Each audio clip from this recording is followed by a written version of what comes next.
think it's time somebody exposed the truth about six-figure remote nursing jobs. Before we really dive in, let's get two uncomfortable truths out of the way. First one is, as somebody who uses social media to promote my business, talking about and sharing roles that have six-figure salaries really helps because it always goes viral, or almost always. The second is I could really leverage that I have had a six-figure remote nursing job, but there's a reason why I got paid six figures and not 65 to 85K. And it all has to do with the fact that I was a California remote nurse. Salary transparency on job postings is great, but huge ranges like this infuriate me. You're probably going to land somewhere in the middle, and it's probably going to be under 100K if we're being honest. Same thing with this one, it's just converted to hourly instead of yearly salary. Now, getting a six-figure remote nursing job isn't impossible, but there are some things that are probably going to make it improbable for the majority of nurses who are just transitioning from bedside.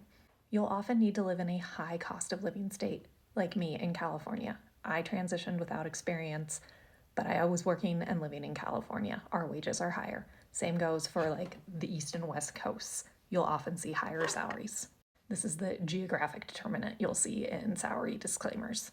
Companies rarely hire at the high range of their salary because it makes it so they have nowhere for you to grow.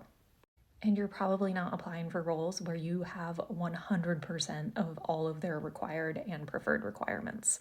It's also important to know that if you live in a low cost of living state and you get a license in like California and you're looking for a remote role in California, you're not going to make California wages. They're going to base it on where you live most likely. And supply and demand. There are far more nurses that want to work remotely than there are jobs. That makes it so companies don't have to offer salaries that are super high to get people into these roles because nurses want them anyways. I need to acknowledge that there are good companies out there that do pay nurses well, and nurses should make good money. But the six-figure remote nursing job can be a little bit of a trap. Salary transparency is great, but we need more companies providing more realistic salary ranges. I'd love to know your thoughts on this, and I'm also going to ask for the follow because Nurse Fern has been posting and tracking remote nursing roles for almost 5 years.